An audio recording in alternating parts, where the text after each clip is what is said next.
ভাই বোনেরা, আজকে আমাদেরকে সতর্ক থাকতে হবে।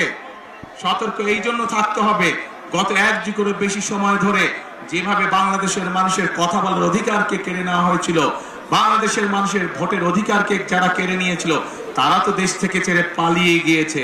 কিন্তু তাদেরই এক সহযাত্রী তারা দেশে রয়ে গিয়েছে।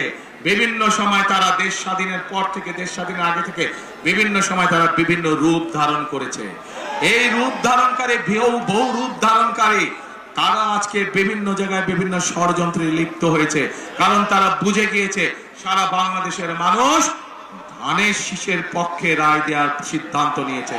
সেই জন্যই তারা বিভিন্ন ষড়যন্ত্রে লিপ্ত হয়েছে। পত্রিকার পাতায়, বিভিন্ন সংবাদ মাধ্যমে আমরা দেখেছি তারা মা বোনদেরকে গিয়ে বিভ্রান্ত করছে, তাদের এনআই কার্ড নাম্বার নিচ্ছে, তাদের বিকাশ নাম্বার নিচ্ছে। ভিন্ন ধর্মের মানুষ যারা আছেন তাদেরকে গিয়ে বিভিন্নভাবে হুমকি ধমকি দিচ্ছে। পরিষ্কার ভাবে বলে দিতে চাই, একটু আগে যেভাবে বলেছি 71 সালে আমরা সকল ভাই বোন, সকল ধর্মের ভাই বোনরা ঐক্যবদ্ধ থেকে দেশকে স্বাধীন করেছি।